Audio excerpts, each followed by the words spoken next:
Hi, welcome to the channel. I am Himanshu Pak.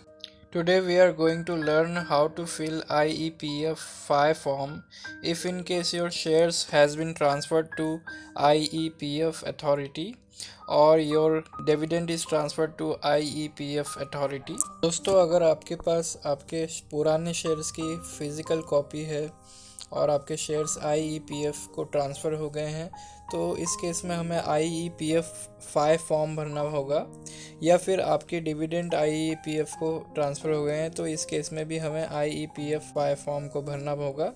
So for this first we have to log in to mca.gov.in/mcafo portal. इस website पे आप पहले login कर लीजिए। इस website पे लॉगिन करने के बाद हमें रजिस्टर करना है। Right after login to this website we have to register ourselves first, and for registration please click on register now option। हमें register now बटन पे क्लिक कर लेना है। register now बटन पे क्लिक करने के बाद हमें कुछ ऐसा पेज आएगा, एंड ऐसा पेज आते ही हमें सब डिटेल्स फिल करना है which will appear, and you have to write all the details and especially the details marked with star. The red star details is mandatory. First click on the category register user, then write your first name, your middle name, your last name. Then it is mandatory to write your date of birth, your address, city, state, country, pin code, email ID confirmation, and PAN card is must। सो जिन भी प्रश्न के आगे star mark किया हुआ है वो लिखना compulsory है, मैंडेटरी है। उसके बाद आप आपका यूज़र नेम पासवर्ड डाल दें जैसा कि मेंशन किया गया है।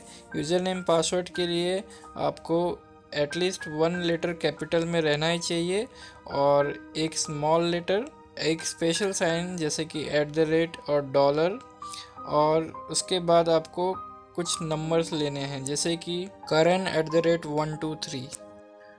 After registering yourself successfully, log in with your ID password, then click on MCA services, and after clicking MCA service you have to scroll down, and in the investor service you have to click. After clicking investor service you will get two options. The first one will be IEPF 5, so click on IEPF 5। Registration कर लेने के बाद हमें अपने बनाए हुए user name और password को डालकर लॉगिन कर लेना है। लॉगिन करने के बाद MCA सर्विसेज पे क्लिक करना है। MCA सर्विसेज पे क्लिक करने के बाद नीचे इन्वेस्टर सर्विसेज ऑप्शन है, हमें उस पर क्लिक करना है। इन्वेस्टर सर्विसेज ऑप्शन पे क्लिक करने के बाद हमें IEPF 5 फॉर्म का ऑप्शन दिखाई देगा। IEPF 5 फॉर्म पे क्लिक करते ही फॉर्म ओपन हो जाएगा। So after clicking IEPF 5 option we will get IEPF form to fill. Please make sure to fill your form as quickly as possible, because if your activity is slow then it will get logged out and you have to refill everything again. So जैसे ही form चालू होता है please आप उसे immediately फटाफट fill कर दें, क्योंकि अगर आप स्लो फिल कर रहे हैं तो फॉर्म आपका री लॉगिन करने को कहेगा और फिर से आपको सभी स्टेप फॉलो करने पड़ जाएंगे। So once you get the IEPF 5 form you have to click on normal filling and individual. You have to fill your name and all other details. It is very simple. Fill your name, your PAN card number, your date of birth, your father's name and your address, and everything you have to fill, especially the star marked. An important point to note, is it a case covered under rule 7 and 8 and 7-9? We have to mark on no option. You have to mark on no option in question number 3 if you are the only shareholder of your physical certificate. अगर आप ये physical certificate आपके ही नाम पर है तो question number 3 पे no mark करना है। If you are claiming both shares and dividend, then click on amount and shares, and if you are claiming only for dividend then click only on amount. अगर आप दोनों ही amount और shares के लिए claim कर रहे हैं तो आप अमाउंट एंड शेयर पे क्लिक कीजिए, डिविडेंड क्लिक कर रहे हैं तो सिर्फ डिविडेंड पे.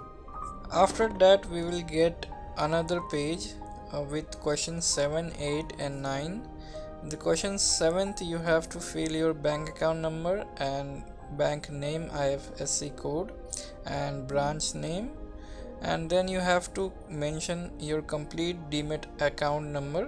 तो आपको बैंक अकाउंट डिटेल डाल लेना है और आपका डीमेट अकाउंट नंबर आपको पूरा लिखना है. उसके बाद आपको अटैचमेंट में आपका आधार कार्ड, PDF फाइल ही आपको अटैचमेंट में डाल सकते हैं. JPG फाइल अलाउड नहीं है.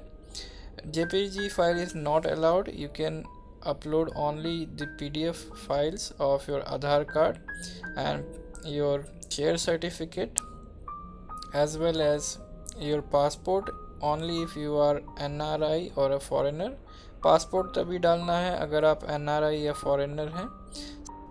Most important, you have to upload a client master list. You can download it from your broker website. I have a small video on how to get client master list. Link is in description. Client master list को कैसे पा सकते हैं इस पर एक छोटा video है, डिस्क्रिप्शन में लिंक दी हुई है. After uploading all the documents, you will get a declaration form. You have to accept. Click on accept and you will get option to fill your phone number and email ID. You will get an OTP and you have to fill the OTP on it. OTP submit करते ही आपको SRN number मिल जाएगा. After submitting the OTP, you will get an SRN number and you have to click on track IEPFI SRN. आपको IPEFI SRN पे click करना है और वहाँ से आप ट्रैक कर सकते हैं SRN नंबर डालकर. तो यहाँ पे आपका SRN नंबर डालने के बाद आपको ऑप्शन आ जाएगा डाउनलोड एक्नॉलेजमेंट का.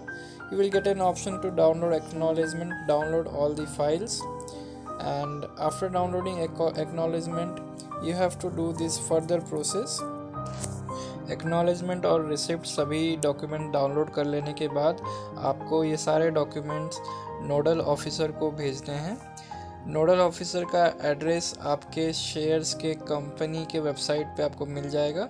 अगर आपके पास रिलायंस के शेयर्स हैं तो रिलायंस के वेबसाइट पे जाके रिलायंस का नोडल ऑफिसर का एड्रेस आप देख सकते हैं. You have to send all the documents to the nodal officer of your particular shares company. You will get the address of nodal officer on your share company's website. That's it. You have to wait for 30 days and your process will be completed. I hope you will get your share and dividend credited to your demat account very soon. मैं कामना करता हूँ कि आपके shares आपके demat account में जल्द ही transfer हो जाए. If you like the video, please do like, subscribe and share my video. अगर आपको वीडियो पसंद आई हो तो कृपया वीडियो को लाइक, शेयर और सब्सक्राइब करें. And have a wonderful day. Thank you.